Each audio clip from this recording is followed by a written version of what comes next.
A new program is making life-saving Narcan free. This is also making it more accessible to local businesses. Dominique O'Neill shows us why this program is so important in our community.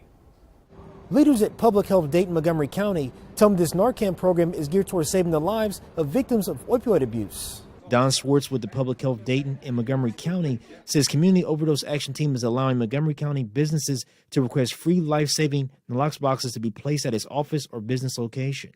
Swartz explains who actually pays for this. Boxes were originally bought through a grant.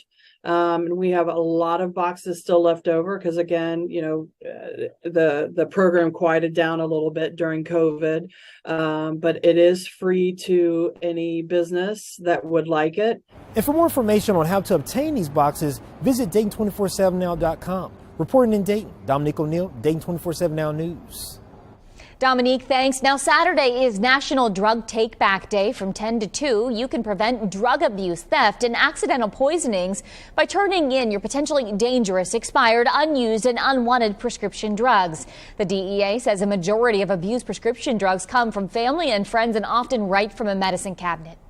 Now, there are 4 drop-off sites all around the city of Dayton this Saturday: Salem Avenue, East Helena Street, Wayne Avenue, and Washington Street. The addresses all right there on your screen. The drug drop-off is free, anonymous, and no questions are ever going to be asked. But you need to remember, pills are the only thing accepted, no liquids or sharps.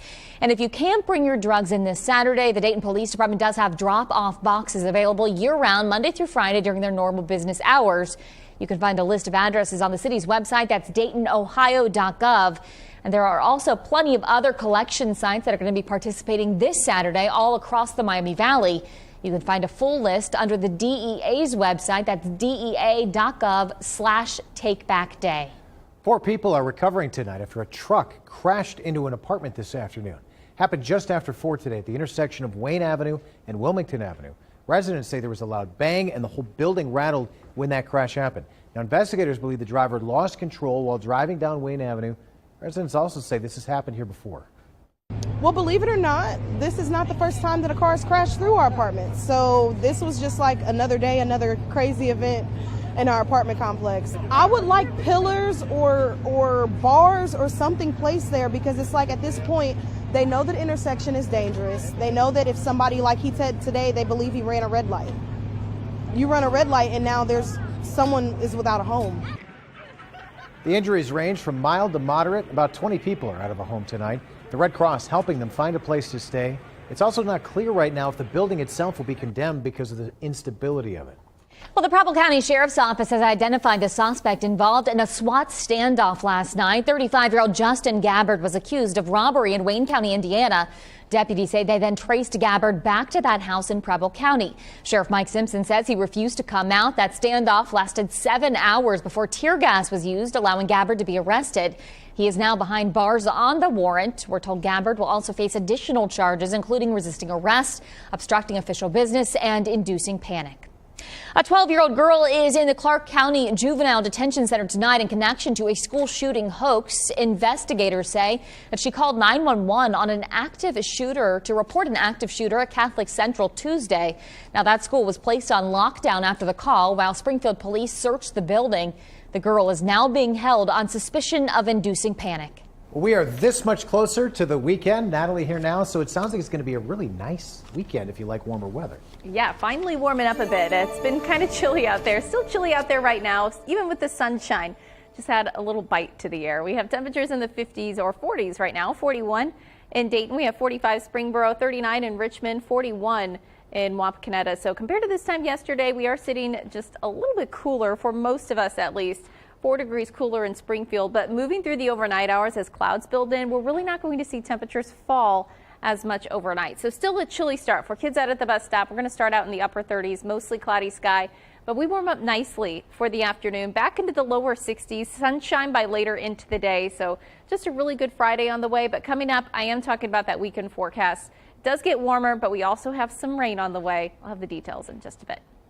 Natalie, thanks. In Trotwood, an income tax levy is on the ballot. This is the city's second try to get it passed. We're told that money raised would be used for the roads there. Amy Bond tells us more about it after speaking with city leaders. It's a proposed temporary increase of 0.5%. The city tells me more than 50% of its roadways are either in poor or fair condition. The city says the money is needed to attract businesses and get Trotwood bustling. That is part of the plan. We continue to address our infrastructure, whether it's upgrading water lines, upgrading sanitary sewer lines, upgrading our roads as we are trying to do, and we continue working with the businesses to attract them. Now, this is the second time this issue is being voted on. The deputy city manager tells me she believes it failed on the May ballot because residents mistook it for a property tax. Back to you. Mamie, thanks so much. Election season or lawsuit season. These days, they are one and the same. More than 100 challenges have already been filed this year ahead of the midterm elections. Now, most come from Republicans and involve rules over mail-in and early voting, voting machines, registration, vote counts, and also poll watcher access. But Democrats have also joined these legal battles, focusing on making voting easier and helping people who were denied a chance to vote. Over the past 2 decades, election litigation has nearly tripled. Election attorneys say it's necessary. Litigation is kind of part of the process. It's part of the safety net, the procedures provided by law to make sure that we have an accurate count at the end of the day. And so it's important that there is that system there for folks who do have a concern to see it vetted in court. Now, legal experts say they expect more lawsuits to be filed after Election Day, with several GOP candidates already casting doubt on the election process. And we'll be sure to keep you up to date with all things election related. You can find all of our coverage right now on our website. That's Dayton247now.com. Just click Beyond the Podium under the News tab. Senate Republicans released a report on the origins of the COVID-19 today, arguing a lab leak is the most likely cause of that pandemic. Lydia Bice at the Now Desk with us. Does that report say? That's right, Adam. The report cites safety lapses in Chinese laboratories, but doesn't offer new evidence. It's not a formal document, but it could become the basis for further investigation if Republicans gain control of the House or Senate. That's as Science magazine published a paper on the origins in August, concluding the scientific evidence points strongly to an animal-to-human transmission in the wet markets of Wuhan, China. All right, thanks so much, Lydia. A Dayton man will now spend at least 11 years in prison for his role in a deadly argument back in 2020. 49-year-old Harvey Tyrone Bell Sr. and the victim, 47-year-old Michael Good, got into a fight at the Food City supermarket on Germantown Street. Investigators say Good died from a head injury after he was sucker punched, fell through a door, and hit his head on concrete. Bell pleaded guilty to involuntary manslaughter earlier this month. President Biden in upstate New York today to highlight investments in semiconductor manufacturing. The president celebrating a major investment from Micron, the company, one of the largest microchip manufacturers in the world. It's investing $100 billion over the next 20 years to build American factories that make semiconductor chips. Those small little computer chips that power everything in our everyday lives, from our smartphones to our automobiles to washing machines, hospital equipment, you name it. It's the largest American investment of its kind ever in our history. Now, Micron credits the CHIPS and Science Act for helping with the new facility. That federal measure aims to boost domestic manufacturing and research in the semiconductor sector. The president working to promote Democratic accomplishments ahead of the midterms. He's scheduled to be in Philadelphia tomorrow. A mysterious death in Columbus has many wondering what happened. Tonight, why police are investigating this as a homicide. And an emotional day in Uvalde as community members continue to voice their frustrations, why they're calling on one official to resign. Plus, I'm tracking our Halloween forecast when rain makes its way back into the picture. That's coming up. Here's a live look from our Kettering Hill Skycam. You're watching Dayton 24/7 now.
Tonight, a woman's mysterious death is raising lots of questions on Columbus's east side.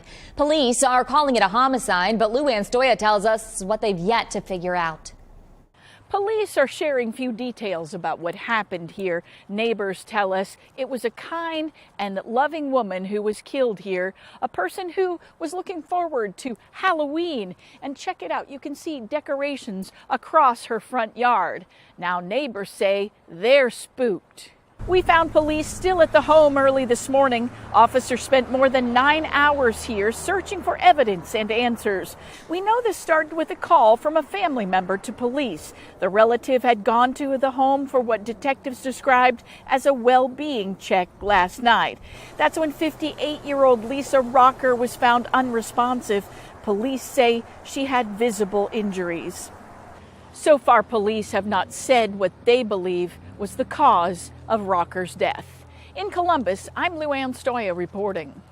Well, we have cloud cover making its way into the Miami Valley. Mainly those high cirrus clouds is what we're starting to see make its way in from a storm system just off to our west. And we'll continue to see these thicken as we head into the overnight hours.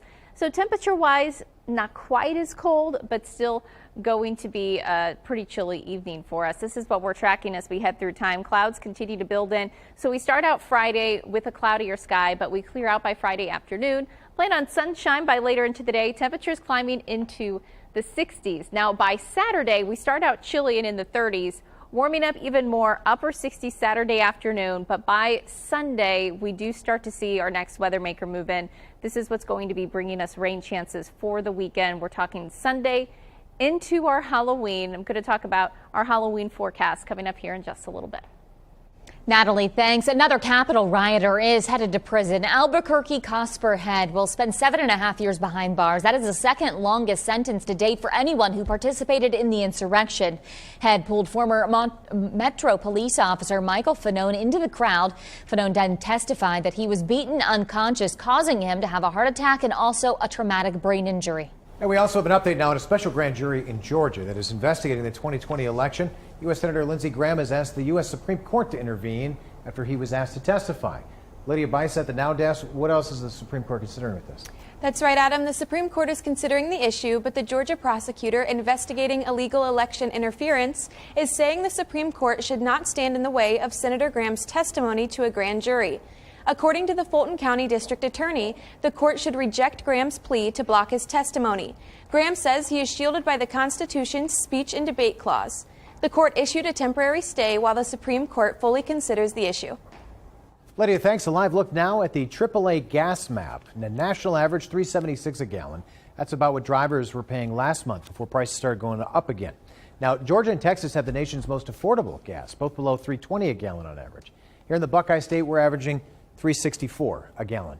Now, Shell is posting a $9.4 billion profit this quarter, and with that, the British company plans to buy back $4 billion worth of stock.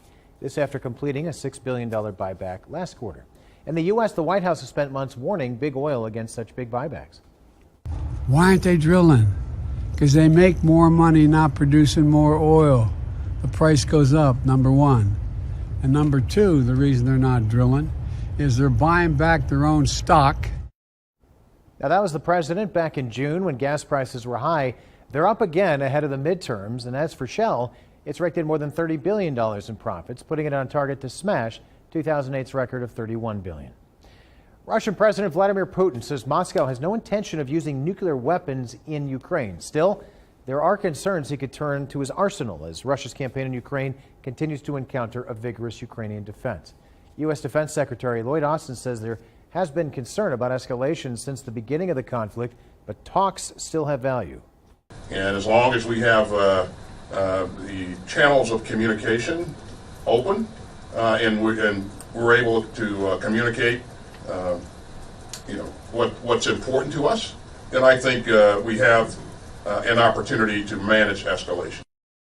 Austin promises a significant international response if Russia should go nuclear. He says U.S. intelligence has not seen anything to indicate that Putin has decided to use one of those bombs.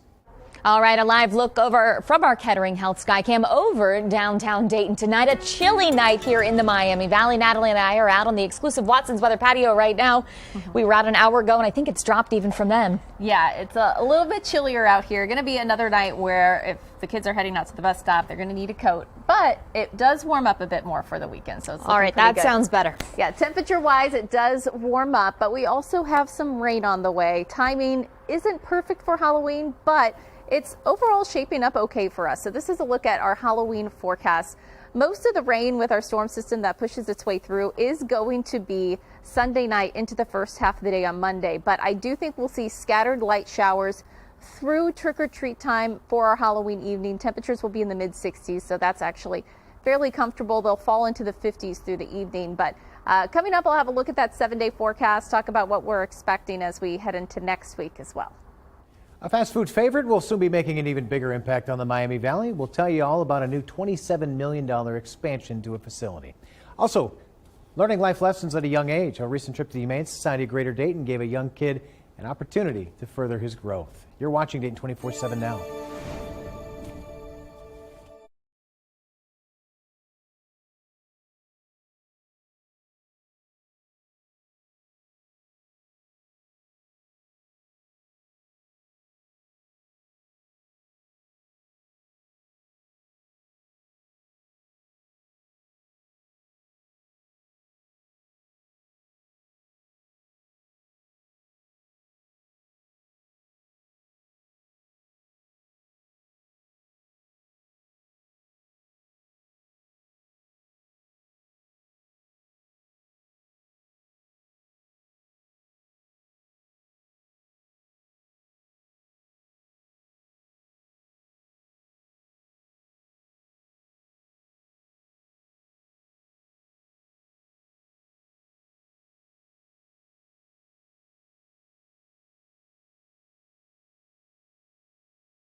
Ohio Lieutenant Governor John Husted in Vandalia today to celebrate a new manufacturing plant.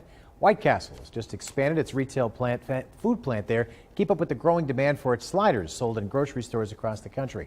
The $27 million project doubles its manufacturing capacity and is going to bring new jobs.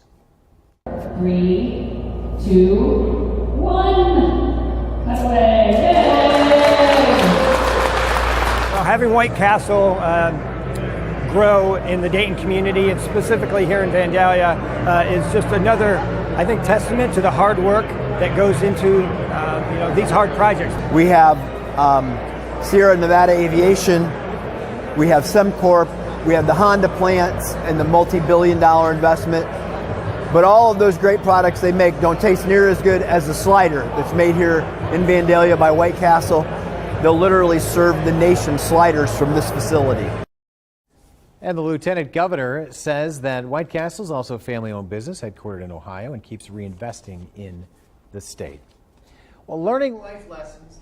Elon Musk has taken control of Twitter and fired the company's top executives. It's not clear if all the paperwork has been completed or if the $44 billion deal has officially closed. The departure of the company's CEO, CFO, and general counsel comes just hours before a deadline to finalize the deal by tomorrow.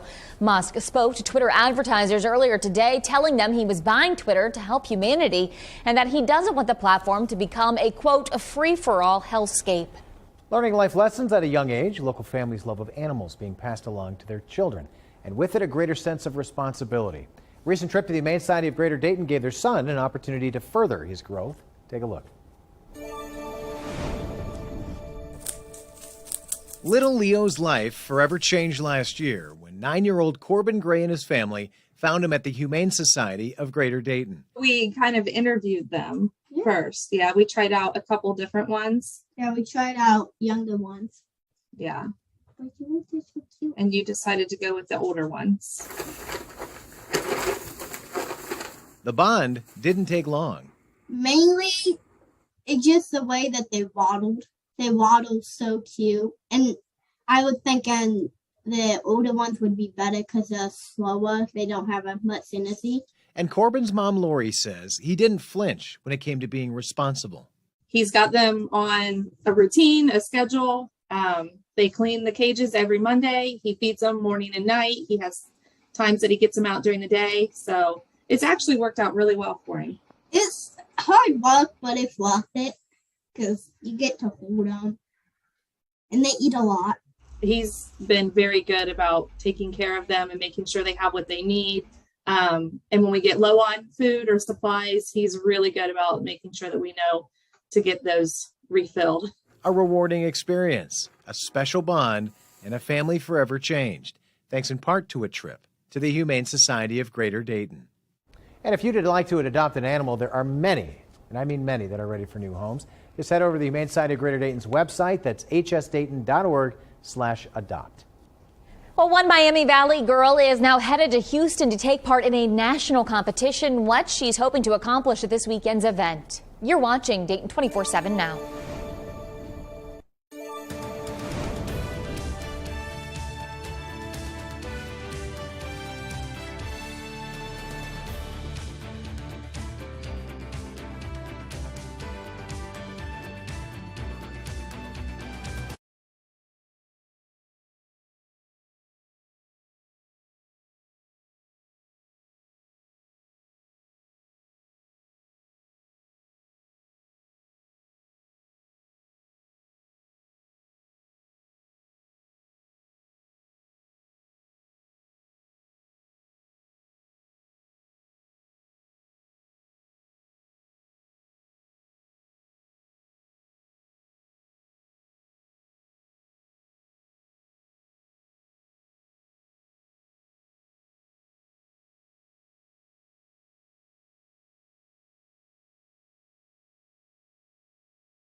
the Dayton 24/7 Now News app, brought to you by the Jeff Schmidt Auto Group. One Miami Valley girl is now headed to Houston, not just to see Game 2 of the World Series in person, but to take part in a national competition. Piper Wade of Beaver Creek will be in the national finals of Major League Baseball's pitch, hit, and run competition. She spoke with Dayton 24/7 Now Thursday, and she's ready for the opportunity. I was happy about it. And once I heard that I got to go to the World Series, I was really happy. I just started playing T-ball when I was 4 and just got into it that way. You can just see that she really enjoys it and wants to get out there and do it again and do it more. We were in T-ball together, and we basically played on the same softball team until a year ago. I really think that it's really exciting that she gets to go to the World Series for something that she loves. I would like to win because like everybody knows that in the school I've already been on the announcements. Mostly I'm just trying to get good hits, stay calm, and good running and pitching. All right, well, tomorrow is Game 1 of the World Series. The National League champions, the Philadelphia Phillies, will take on the American League champs, the Houston Astros, at Minute Maid Park in Houston. Major League Baseball has decided to close the roof on that stadium for Game 1. This decision was made due to the forecast calling for a 90% chance of rain.